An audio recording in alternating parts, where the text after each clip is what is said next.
Hello everyone, this is Boss Economics World coming at you with another deep dive into the circus that our global economy has become. Grab your popcorn and settle in, because today we're dissecting the latest shocker from the Federal Reserve and its global ripple effects, yes, the Fed's stubborn obsession with its preferential inflation metric. While we're all busy watching the core personal consumption expenditures, PCE, price index slowly inch down to a 2.6% rise, a seemingly promising statistic, we must not be fooled. The overall inflation beast is still roaming free, keeping policymakers in a perpetual state of caution mode and trapping us all in an endless economic tug-of-war. Let's break it down. The Commerce Department's soon-to-be-released data suggest that the PCE inflation, stripped clean of the messy volatility of food and energy, might be easing at its slowest pace since June. At first glance, you might think, hooray, inflation is cooling. But hold your horses. While the headline number seems promising, it masks the reality that other stubborn price pressures, particularly those components that traditionally yank higher numbers on the Consumer Price Index (CPI), are keeping inflation well above the Fed's coveted 2% target. This is not an economic miracle, it's a textbook case of selective success that conveniently lets the Fed maintain its current interest rate stalemate. You might be asking, why does it matter if the core inflation is improving a little when overall inflation is still sky-high? Here's the deal, focusing on only the core PCE is like praising a chef for the perfect garnish while ignoring that the main course is barely edible. Yes, the core numbers are important, they signal the underlying trend by filtering out the noise from overly volatile items. But once those outliers creep back in, the picture becomes bleak. In fact, Bloomberg Economics warns that despite a marginal decline, other price indices that feature in the overall PCE will keep inflation bulging, forcing the Fed to adopt a better safe than sorry stance when it comes to lowering interest rates. Enter the Fed's strategy, cautious, muddled, and emblematic of a government management style that often seems to be riding a unicycle on a tightrope over an economic chasm. With heavyweight speeches on the horizon from figures like Michael Barr, likely on his farewell tour as the vice chair for supervision, and regional Fed presidents such as Tom Barkin and Beth Hammock, there's plenty of hot air expected on all sides. Meanwhile, Chicago Fed President Austin Goolsby's recent dismissal of a one-month spike in long-term inflation expectations as not a great number is classic central bank spin. 1 month of data hardly tells us anything concrete, kind of like taking one blurry snapshot of a speeding car and claiming you've solved traffic congestion. It's worth noting that while the Fed's internal debates about slowing inflation continue, real economic pressures are intensifying. The conundrum is evident, even as the headline core PCE inches towards less inflationary vigor, the broader economic indicators shout, we're still drowning in price hikes. And until those other components, ones that the Fed conveniently sidelines, are tamed, the central bank will be trapped in an endless loop of indecision, leaving the economy to bear the brunt of persistently high prices. But hey, the Fed isn't the only clown in this economic circus. Across the pond and beyond, governments and central banks around the world are also indulging in a policy pas de deux that sometimes looks more like a clumsy waltz with billions at stake.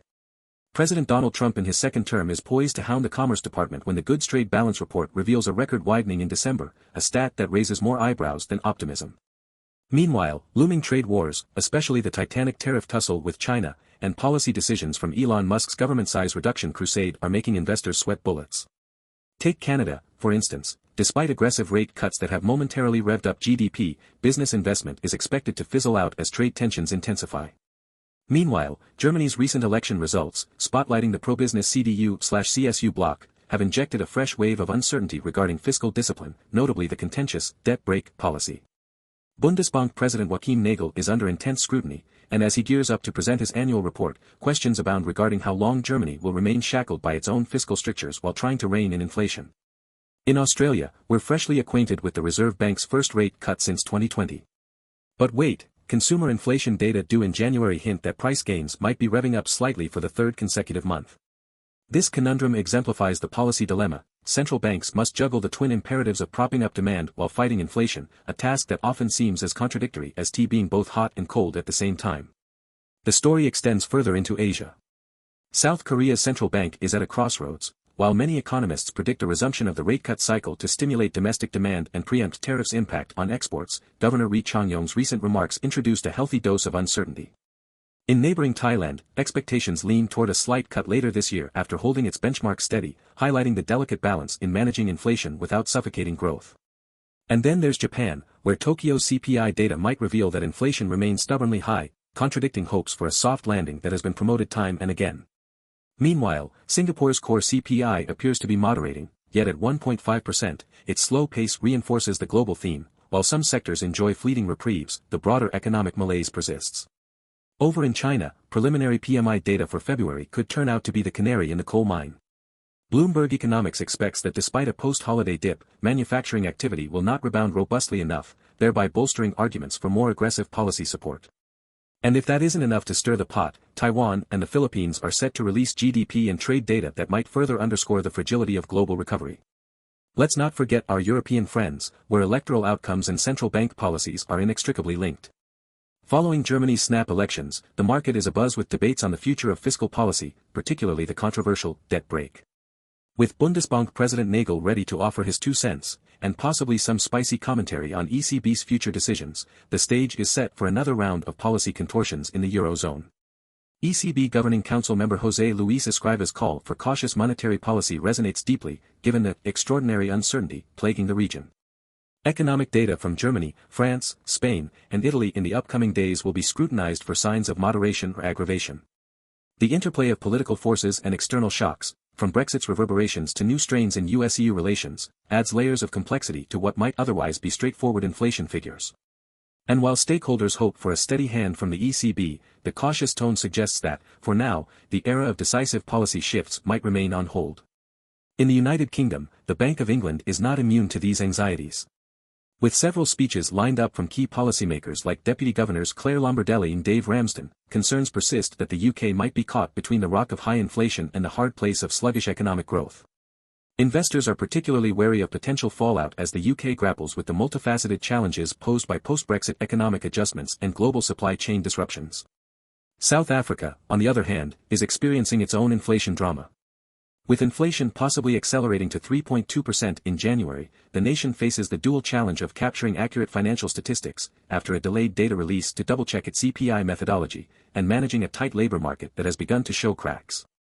The upcoming G20 Finance Minister Central Banker Summit further underscores the precariousness of the global economic situation, as even heavyweight leaders like President Trump and President Cyril Ramaphosa find themselves locked in public spats over land laws, equality policies, and more, each conflict adding to the market's uncertainty.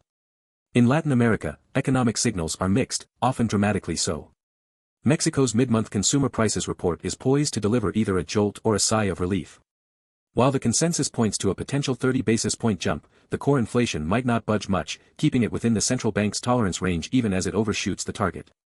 Meanwhile, countries like Chile and Argentina reveal stories of contrasting fortunes. Chile's indicators suggest a continued robust finish to 2024, while Argentina, having successfully pulled itself out of recession, might very well lead regional growth in 2025. And let's not forget Brazil, the region's behemoth economy, which now appears to be cooling off after showing signs of a once-hot labor market and booming retail sales. So where does that leave everyday citizens and professional investors? Simply put, the global economic stage is set with more questions than answers. The Fed's decision to keep rates on hold is emblematic of a broader malaise, a hesitation to adopt decisive measures when the data are as mixed as a discount buffet. We're witnessing an era where central banks must walk a proverbial tightrope, balancing the slim hope of rapid recovery against the ever-present risk of catalyzing another downturn by acting too hastily.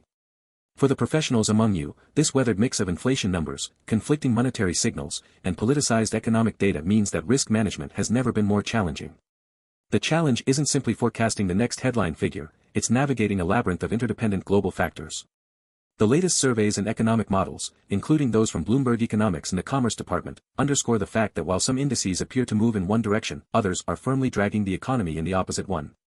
In conclusion, friends, the underlying theme of this economic saga is one of mismanagement, misdirected policies, and a compliance with outdated dogmas. The Federal Reserve's cautious stance on interest rates, justified by selective data points like the Core PCE, is less a masterstroke of economic stewardship and more a defensive posture in the face of systemic uncertainty.